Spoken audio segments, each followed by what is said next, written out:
बंधन के मूल कारण गृहस्थ जीवन में पुनः प्रवेश क्यों किया? महाराज परीक्षित अत्यंत विस्मित थे कि आत्मा साक्षात्कार करने वाले तथा भगवान के प्रथम कोटि के भक्त राजा प्रियव्रत गृहस्थ जीवन में कैसे रहे। भक्त को गृहस्थ जीवन का कोई आकर्षण नहीं होता, किंतु आश्चर्य है कि राजा प्रियव्रत ने गृहस्थ जीवन का उपभोग किया। कोई यह तर्क कर सकता है कि गृहस्थ जीवन का उपभोग क्यों अनुचित है। इसका उत्तर यह है कि गृहस्थ जीवन में प्राणी कर्म के फल से बंध जाता है। गृहस्थ जीवन का सार इंद्रिय सुख है और जब तक मनुष्य इंद्रिय सुख प्राप्त करने की दिशा में मन को लगाता रहता है तब तक वह कर्म फल से बंधा रहता है। आत्मा साक्षात्कार के प्रति अनभिज्ञता ही मानव जीवन की सबसे बड़ी पराजय है। यह मनुष्य जीवन विशेष रूप से कर्म बंधन से बाहर निकलने के लिए प्राप्त होता है, किंतु जब तक मनुष्य जीवन के उद्देश्य को विस्मृत करता हुआ सामान्य पुरुष की तरह आचरण, आहार, निद्रा, भय तथा मैथुन करता है तब तक वह बद्ध जीवन बिताता है। ऐसा जीवन स्वरूप विस्मृति कहलाता है। इसलिए वैदिक सभ्यता में ब्रह्मचारी के रूप में जीवन का शुभारंभ होता है। ब्रह्मचारी का परम कर्तव्य होता है कि वह संयम का पालन करे और संभोग से विरत रहे। अतः यदि कोई ब्रह्मचार्य के नियमों का पूर्णतया पालन करता है तो फिर वह गृहस्थ जीवन में प्रवेश नहीं करता, तब वह नैष्ठिक ब्रह्मचारी कहलाता है, जिसका अर्थ है पूर्ण ब्रह्मचारी, पूर्ण ब्रह्मचर्य। इस प्रकार राजा परीक्षित आश्चर्यचकित है कि नैष्ठिक ब्रह्मचार्य के नियमों में प्रशिक्षित होकर भी महाराज प्रियव्रत ने गृहस्थ आश्रम में क्यों प्रवेश किया। इस श्लोक में भागवत आत्माराम शब्द अत्यंत महत्वपूर्ण है। यदि कोई श्री भगवान के ही समान आत्मा तुष्ट होता है तो उसे भागवत आत्माराम कहा जाता है। तुष्टि कई प्रकार की होती है। कर्मी जन अपने कर्मों से, ज्ञानी जन ब्रह्मज्योति में लीन ध्यानित तथा भक्तजन भगवान की सेवा में तत्पर रहने से तुष्ट रहते हैं। श्री भगवान आत्मतुष्ट रहते हैं क्योंकि वे परम ऐश्वर्यवान है और जो उनकी सेवा करने में संतुष्ट होता है वह भागवत आत्माराम है। मनुष्याणाम सहस्रेषु, हजारों पुरुषों में से कोई एक पुरुष मुक्ति के लिए प्रयत्न करता है और हजारों ऐसे पुरुषों में किसी एक को इस संसार की चिंता से मुक्ति मिल पाती है तथा वह आत्मतुष्ट हो पाता है। किंतु यह तुष्टि परम तुष्टि नहीं होती। ज्ञानी तथा कर्मी सकाम होते हैं और योगी भी, किंतु भक्त निष्काम होते हैं। श्री भगवान की सेवा में जो तुष्टि होती है उसे अकाम कहते हैं और यही परम तुष्टि है। इसलिए महाराज परीक्षित ने जिज्ञासा की कि जो परम पद पर रहकर पूर्ण तुष्टि रहा हो वह गृहस्थ जीवन से कैसे तुष्ट हो सकता है। इस श्लोक में आगत पराभाव शब्द भी उल्लेखनीय है। जब कोई पुरुष गृहस्थ जीवन में तुष्ट रहता है तो वह ईश्वर के साथ अपने संबंध को भूल चुका होता है। प्रहलाद महाराज ने बताया कि गृहस्थ जीवन के कार्यकलापों में मनुष्य किस प्रकार उलझता जाता है। आत्मा पातम गृहम अंधकूपम, गृहस्थ जीवन अंधकूप के समान है। यदि कोई इस कूप में गिर जाता है तो उसकी आत्मिक मृत्यु अवश्य भावी है। अगले श्लोक में यह बताया गया कि गृहस्थ जीवन बिताते हुए भी महाराज प्रियव्रत किस प्रकार मुक्त परमहंस बने रहे। ओम ज्ञानतिमिरान्धस्य ज्ञानाञ्जनशलाकया चक्षुरुन्मिलितं येन तस्मै श्रीगुरवे नमः। श्रीचैतन्यमनोभीष्टं स्थापितं येन भूतले स्वयं रूपं रामयं ददाति स्वपदान्तिकं। वन्देऽहं श्रीगुरो श्रीभगवन्तं श्रीगुरो वैष्णवं श्रीरूपं साग्रजातं सगणरघुनाथं शान्तं सजीवम् साद्वैतं सावधूतं परिजनसहितं कृष्ण चैतन्यदेवं श्री राधा कृष्ण पादं सगणललिता श्रीशाखान्वितं स। हे कृष्ण करुणा सिंधु दीनबन्धु जगत्पते गोपीश गोपिका कान्ता राधा नमोस्तुते।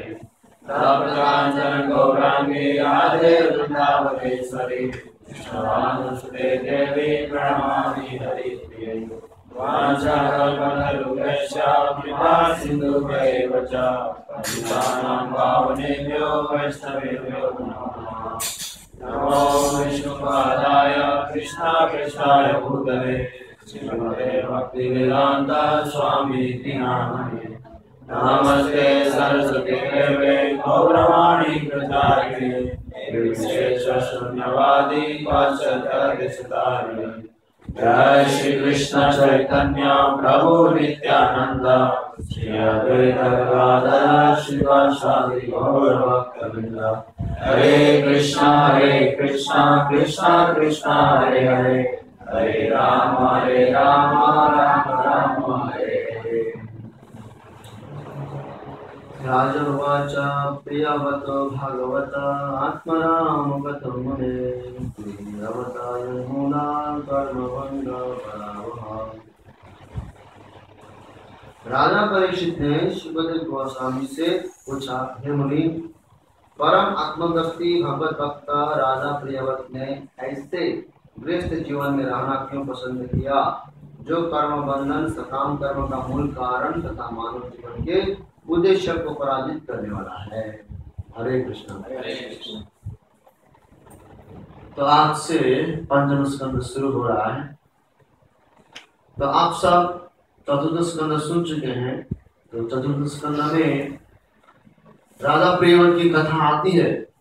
उधर में नारद जी राजा प्रियव्रत को उपदेश देते हैं और उधर में बताया गया है कि प्रियव्रत एक नैष्ठिक ब्रह्मचर्य थे, कठोर ब्रह्मचर्य पालन किया था और आत्मा तुष्ट थे। वो अपने आप में खुश थे, तुष्ट थे। अब उनको कुछ चाहिए नहीं, ऐसे वो परम अवस्था तक पहुंच गए थे। तो जो आत्मा तुष्ट हो रहा है, आत्मा राम हो रहा है, उसको अब कुछ बाहर की चीज चाहिए ही नहीं। तो परीक्षित महाराज प्रश्न करते हैं, वो शौक हो जाते हैं कि ऐसे व्यक्ति फिर क्यों गृहस्थ में गया, फिर गृहस्थ प्रवेश क्यों किया जो आत्माराम अवस्था में पहुंच चुका है। क्योंकि हम जानते हैं गृहस्थ जीवन में हम क्यों प्रवेश करते हैं, क्योंकि हम अपनी इंद्रियों को बस में नहीं कर सकते। इंद्रियों को भी थोड़ा छूट देने के लिए गृहस्थ में प्रवेश करते हैं। तो महाराज परीक्षित तो शौक हो गए, क्योंकि वो तो सुन के आ चुके थे कि ऐसे महान राजा प्रियव्रत कैसे गृहस्थ में हुए। और गृहस्थ जीवन क्या है? कर्म बंधन। यदि हम कुछ भी कार्य करते हैं गृहस्थ जीवन में, इस कर्म बंधन के कारण ही गृहस्थ जीवन। इसलिए प्रभुपाद जी कहते हैं और स्वयं परीक्षित महाराज भी कहते हैं, क्योंकि गृहस्थ में क्यों, इधर में प्रश्न किया है। कोई यह तर्क कर सकता है कि गृहस्थ जीवन का उपभोग क्यों अनुचित है, अनुचित क्यों है?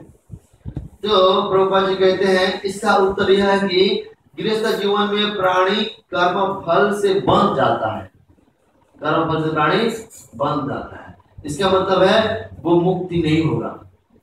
जो कर्म करता है कर्म का फल भोगना ही पड़ता है, चाहे पुण्य कर्म करो चाहे जो पुण्य कर्म ना करो। पुण्य कर्म करने से स्वर्ग की प्राप्ति होगी, सुख मिलेगा, इंद्रिय तृप्ति मिलेगी, उसके बाद फिर यही आना पड़ेगा।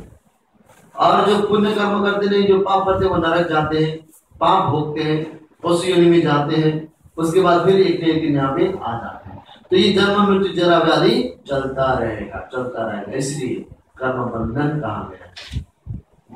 तो परीक्षित महाराज शौक हो गए, ऐसे दिव्य पुरुष मुक्तात्मा अभी गृहस्थ में क्यों जा रहे हैं। तो आप सबको याद होगा चतुर्थ स्कंद में प्रियव्रत कैसे गृहस्थ में गए, क्योंकि वो तो परम भक्त थे, शुद्ध भक्त थे। वो गृहस्थ में जाना नहीं चाहते थे और गृहस्थ का जो इंद्रिय सुख है उसको भी भोग करना नहीं चाहते थे। लेकिन क्या किया, ब्रह्मा जी और सारे देवी देवताओं ने आके प्रार्थना किया कि आप क्या करो, गृहस्थ जीवन से।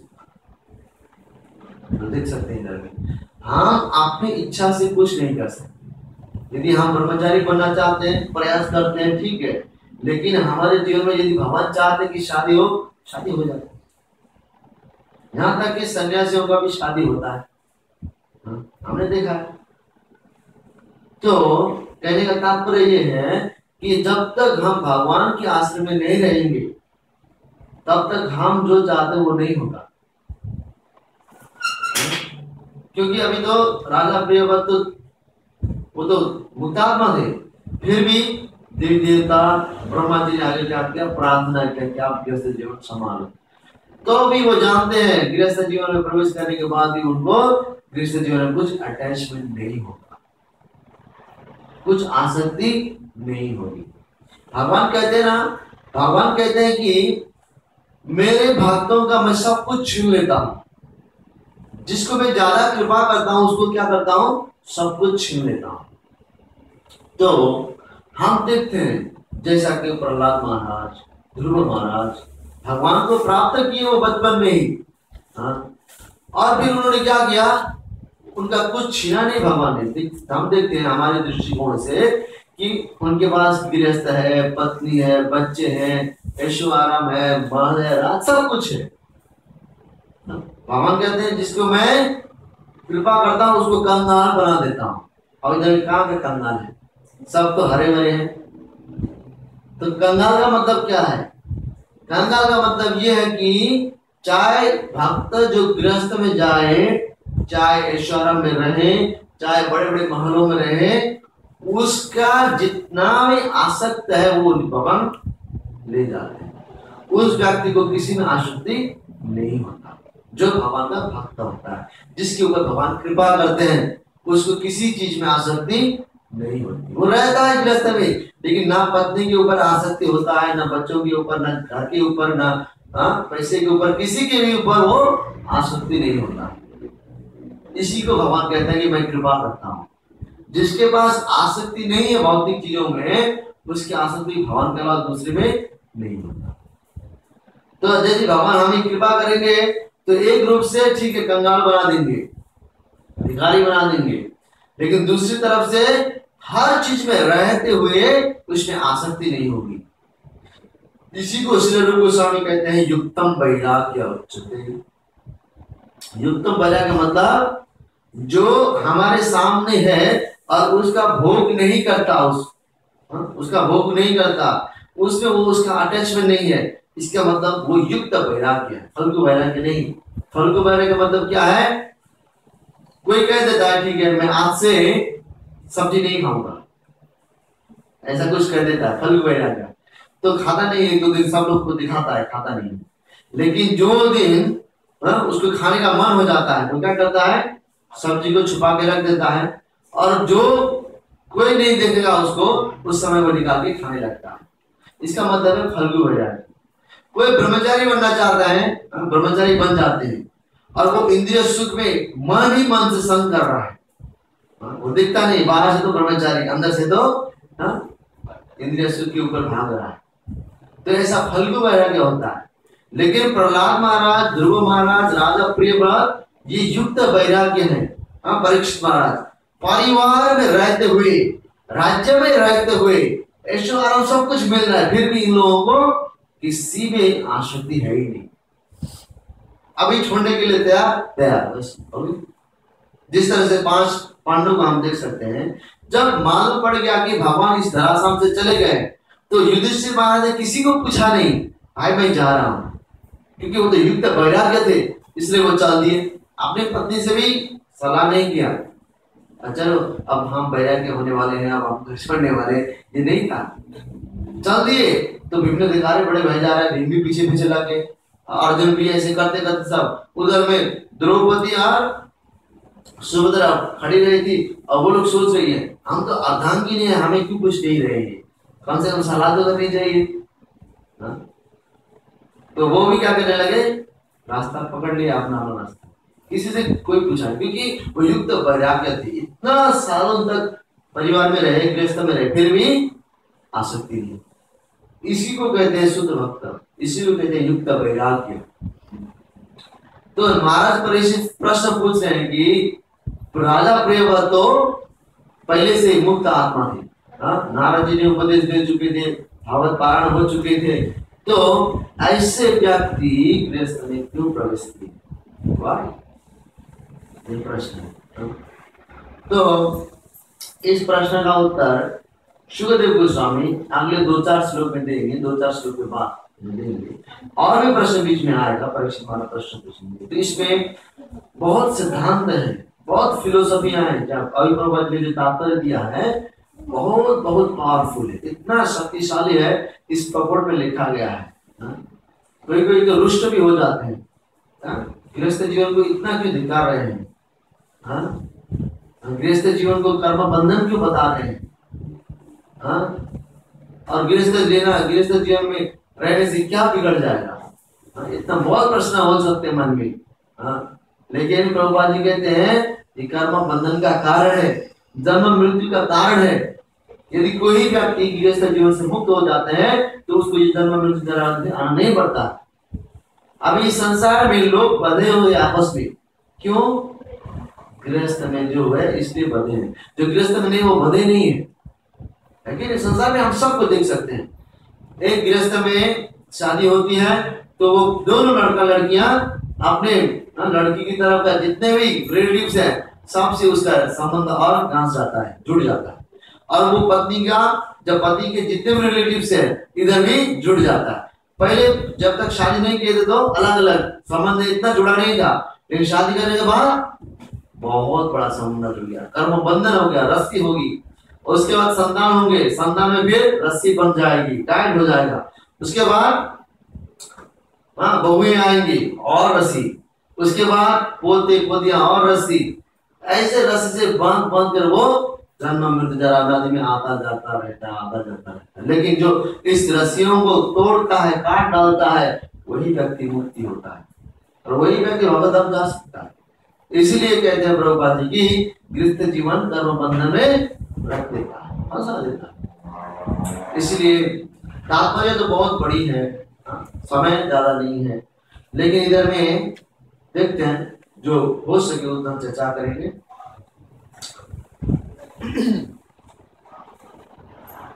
तात्पर्य प्रभुपाद जी बताते हैं, शुकदेव गोस्वामी को महाराज परीक्षित ने प्रश्न किया, तो प्रश्न करने के बाद प्रभुपाद जी कहते हैं ये प्रश्न की महिमा क्या है, क्यों ये प्रश्न की, इसके बारे में बताते हैं।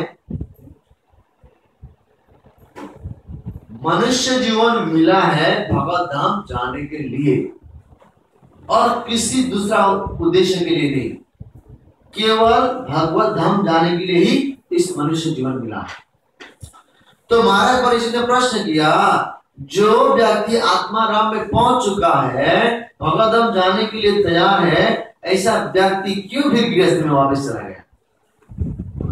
मानव जीवन का उद्देश्य आत्मा साक्षात्कार करने के पश्चात, आत्मा साक्षात्कार करने के पश्चात भगवत धाम को जाना है, लेकिन प्रियव्रत ने गृहस्थ में वापस चले गए, क्यों? तो इसका तो पहले ही कथा हो चुका है, क्योंकि ब्रह्मा जी देवताओं ने प्रार्थना किया था कि आप इधर में जाओ और संतति उत्पन्न करो। और आप सबको मालूम होगा प्रियव्रत की सब टोटल संतानें 14 थी, 14 संतानें, उसमें से 13 लड़के, एक ही लड़की। और उन 13 में से 2 माँ, एक माँ से 3 बेटे, एक माँ से 10 बेटे और एक बेटी उत्पन्न किया राजा प्रियव्रत ने। और वो 10 बेटों में से 3 बेटों ने संन्यास लिया और 7 बेटों को क्या किया, जो अपने पहिए से, रथ की पहिए से रथ चला रहे थे, उस समय में ये 7 द्वीप हो गए, 7 समुद्र हो गए। इसलिए हर लोक में एक एक समुद्र है, आप जानते हैं हर लोक में एक एक समुद्र है। तो वो 7 बेटों ने उस 7 समुद्र का राज्य अपना राज्य संभाला। और जो दूसरी पत्नी से उत्पन्न हुए थे 3 पुत्र, वो अभी मनु के पोष प्राप्त किए, उन्होंने मनु प्राप्त किए, तो वो मनु बनने के लिए चले गए। तो सारे के सारे परफेक्ट भक्त, सारे के सारे अपने में काम लग गए। तो इस तरह से प्रियव्रत ने बहुत सालों तक गृहस्थ जीवन में उपभोग किया, इंद्रतृप्ति की, सब कुछ किया, उपभोग किया। उसके बाद वो अब क्या कर रहे हैं, ये अभी आ रहे हैं कि वो अब कैसे भगवत प्राप्त करते हैं, इसका वर्णन अब आएगा। क्योंकि अभी तो गृहस्थ में प्रवेश करने जा रहे हैं, तो ये आगे आएगा कि कैसे गृहस्थ से फिर निकल के चलेंगे। आप जितने भी कथाएं सुनते भागवत में, बस यही कथा है। अभी भी हम लोग खत्म कर चुके हैं प्रजाओं की कथा। तो प्रजाओं की कथा में क्या थी?